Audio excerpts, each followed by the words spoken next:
Hey guys, welcome to another week of Ninja Trix. I don't remember what week it is, but it is another wonderful day, another wonderful week for us to have some fun, learn some parkour, and improve our skills. So, I'm going to start off by saying what I usually say, is make sure you have a nice cleared out area. You don't want to roll into anything, get hurt. Number two, make sure you have an adult or older siblings permission to do this. Anything we do should be fairly safe for you to do, but we don't want to get hurt, and I don't know the surroundings you have at the house. So let's get started by finding a ball. This is a ball that I'm going to use. I like ball workouts because go find the ball. I'm just going to talk randomly while you find that ball. I like ball workouts because you can do a lot of variety of functional training with them. You can bounce them, you can twist, you can use the wall. It's also very great for hand-eye coordination. So there's that. Alright, find your ball. Alright, we're going to put down the ball for right now. Put it down off to the side. We're going to just work on some stretches. So I want you to take out your arms and hands like this. Make a big T. And then I want you to just reach down to the opposite foot. And just come back up. Down and up. Down and up. Down, down,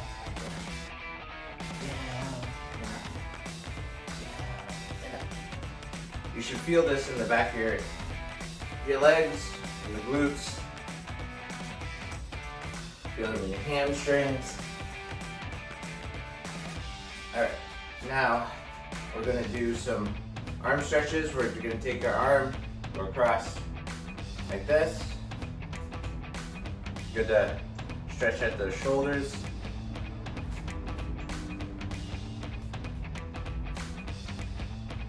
And let's go to the other side. You need to twist your whole body. Feels good? Feels good for me. One thing about stretching is while there are many different types of stretches, you're going to be at different levels than other people. Alright, grab your elbow, bring it back. Some people are going to just be super flexible, and some people are going to be very tight. And grab the other elbow, bring it back behind your head, and that's okay. Everybody has their own capabilities and body composition. It's what we strive and work towards. It's important. Right, now we're going to grab one leg, pull it back, stretch that out.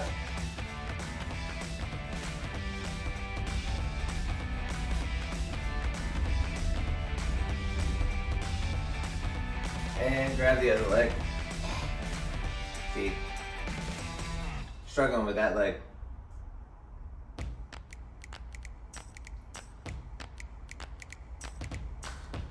And then reach down,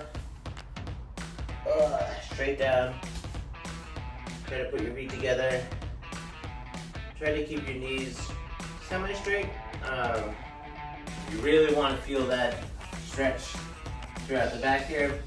And like I said, the stretch is going to affect different people in different ways. Some people have looser hamstrings and glutes. Some people have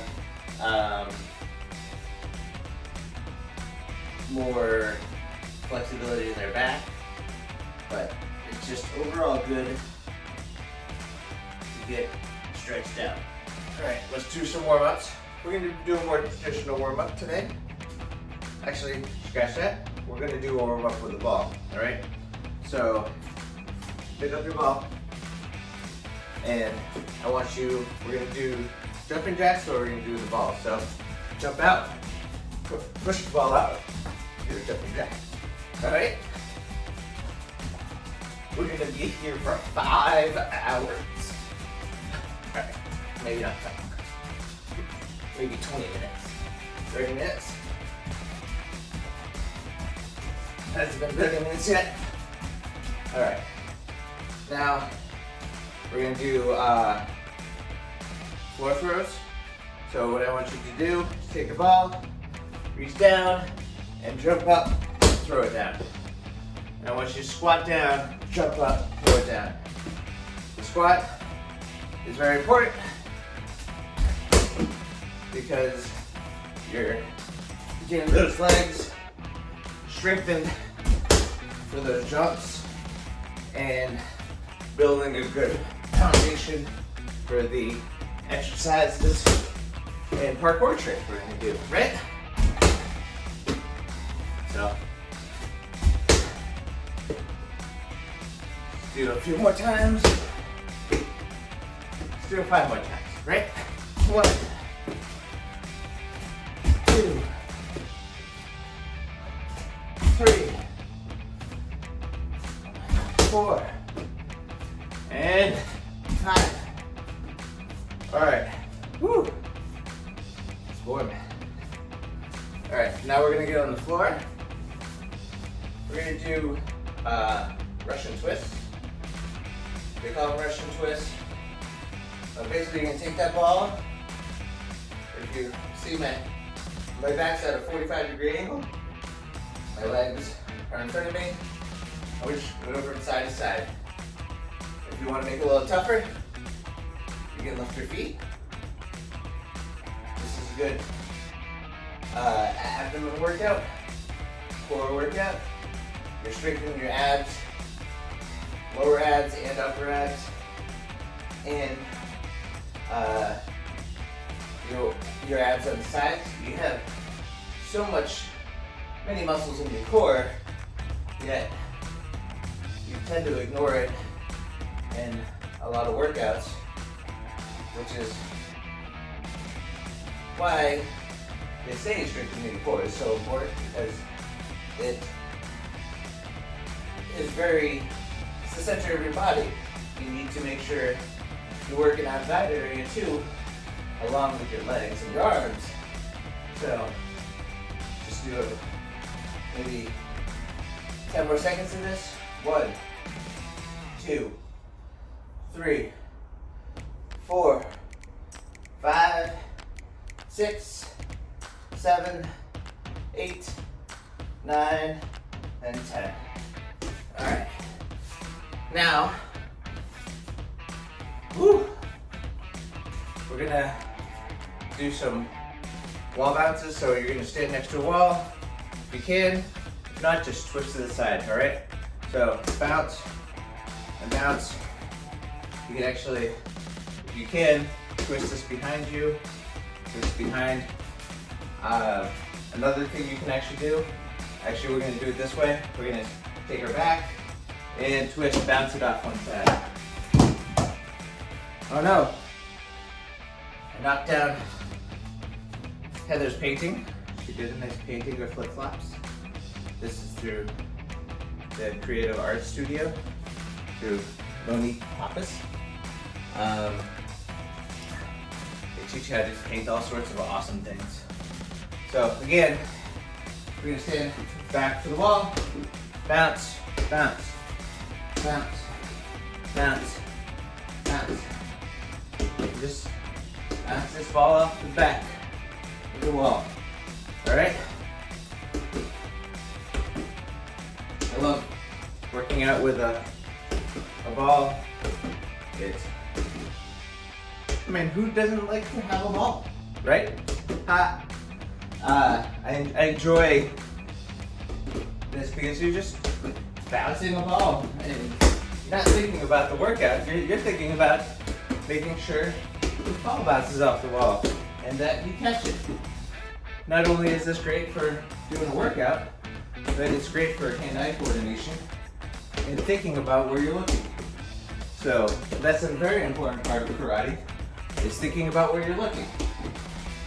Because you don't know the target you're hitting, with the exception of a back kick, you're just swinging in the air, and that's not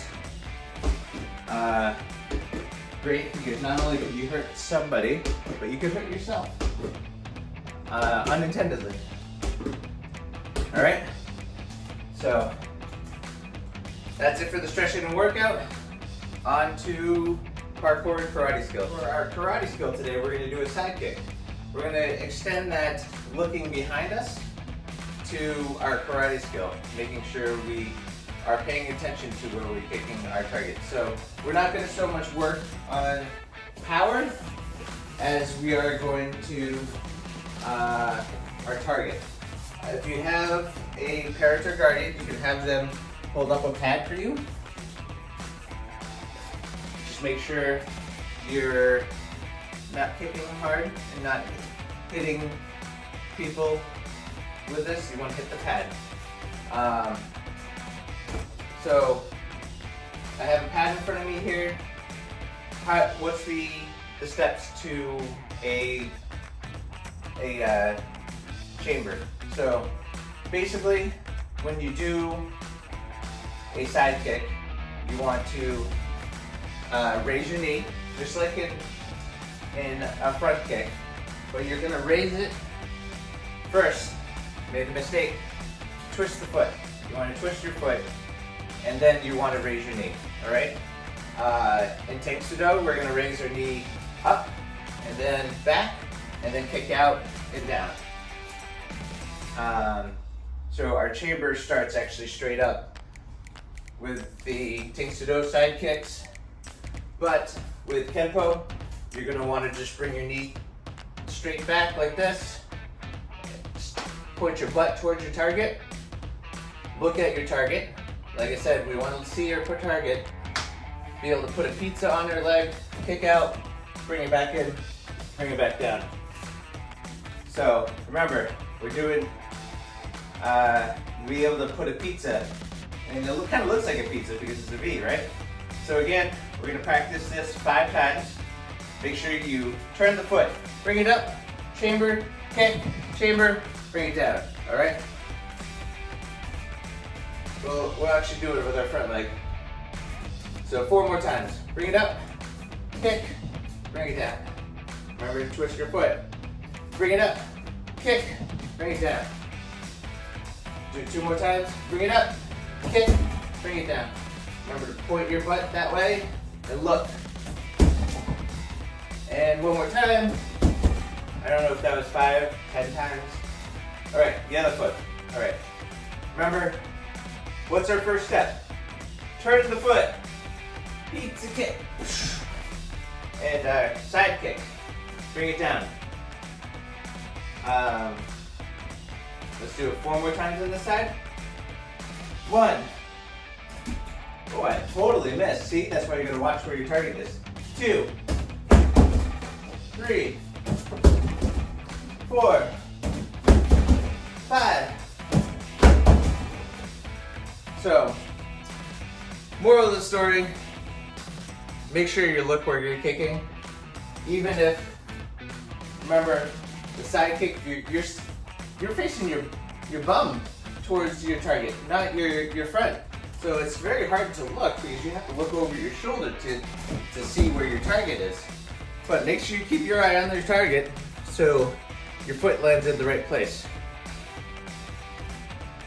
Now time for the parkour skill. Alright guys, so our parkour skill is going to be a safety vault. Safety vault is one of my personal favorite parkour skills.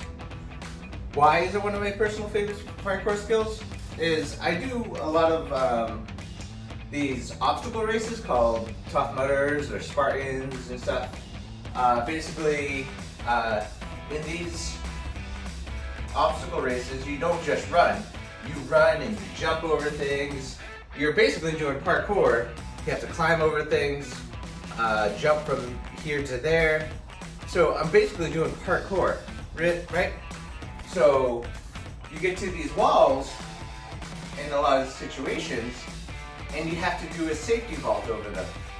Now you can do lazy vaults and such, but the purpose of a safety vault is when you're going over the wall, you're bringing. So this is my right foot, my left leg. So say this is the top of the wall. I'm bringing opposite feet and hand down, and I'm threading through my opposite foot. All right. And this leaves one hand open in case I need to catch myself. But basically, I'm going to this wall and I'm going through it and going over it.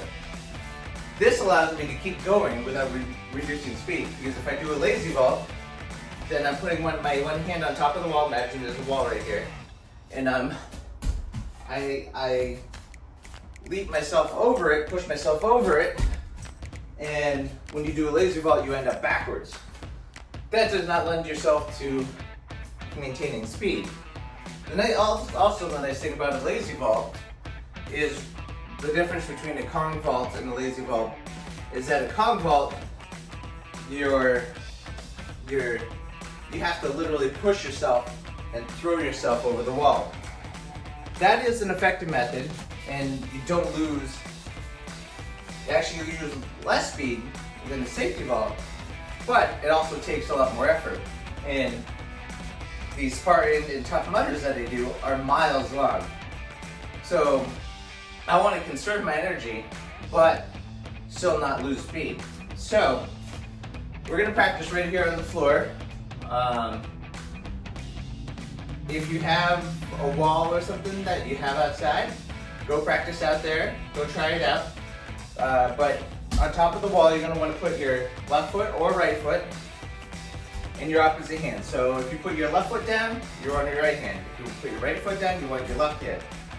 And I want you to put it down on the flat surface and basically take your opposite foot. You're going to use this hand to balance and throw it through, all right? We're going to do that 5 times per side, all right? So, ready? 1, 2, 3, 4, and 5. All right, let's try the other side. It's important to know both sides. Sometimes you only be able to get a hand grip on one side and your feet are going to go on the other. So it's important to know both sides. So right hand down, left foot for me. I'm going to go do this 5 times. 1, 2, 3, 4, and 5. So like I said, I would get up to these, the last Spartan I did in particular had a row of like 10 of these walls. So imagine trying to Kong vault over 10 of these walls straight. So you're Kong vaulting and you're throwing yourself over them. After 10 times, you're gonna get pretty tired. But instead of using 2 arms, I'm using an arm and a leg. So now I'm spreading out that energy and that work between my lower body and upper body. So, and in essence, I'm using a lot less energy, but I slow down very little. So practice that, try it out. Try going into, see, a lot of places have like a little rock wall, or make sure you don't get hurt. Make sure the rocks that you're using are stable. Sometimes you might be able to use a picnic table or some kind of bench or stools. Make sure, like I said, that they're stable. They're not going to fall down on you. Great job. Okay, so for our game, we're just going to play a little kickball. We're going to kick it off the wall. Make sure you have a wall that you can safely do this, so you don't want to kick it too hard, break anything around you. First rule.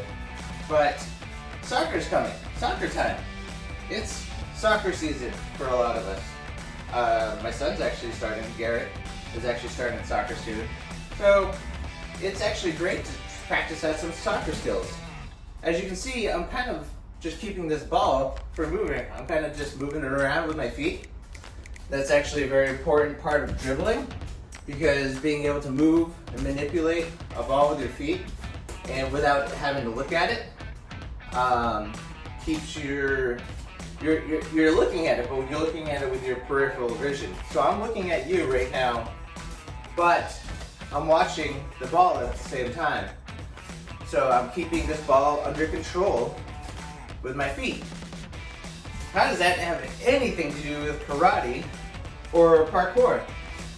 Well, you're doing karate and parkour, you need to be aware of your surroundings and where your feet are going, where your hands are going. You want to watch somebody with your eyes. You want to keep your eyes on their shoulders. All right?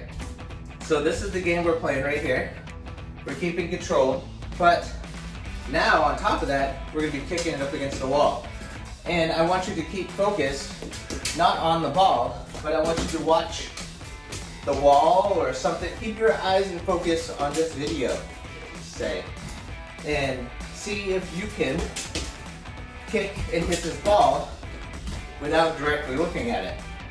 You're using your peripheral vision, you're using your sense of sound and everything that your body has to offer to keep control of this ball without directly focusing on it.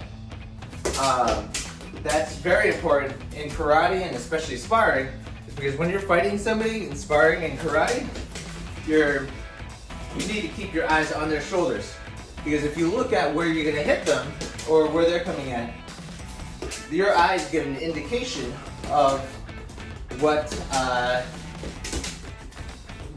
is happening. And say I look at somebody's leg, they're going to realize that I'm going to kick them in the leg or some such. So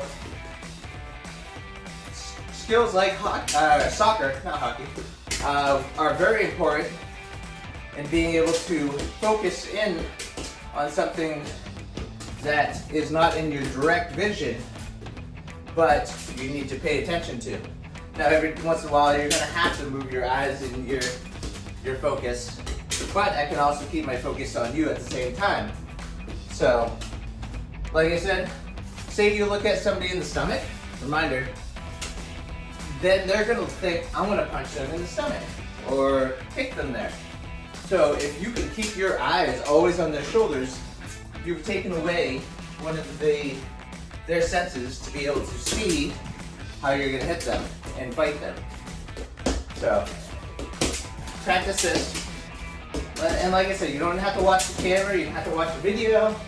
You can just be doing this as a side note. It's also great for building up more cardiovascular and endurance, as well as just having a bit of fun, having a ball. Thanks for joining me for another Ninja Tricks, and I'll see you next time.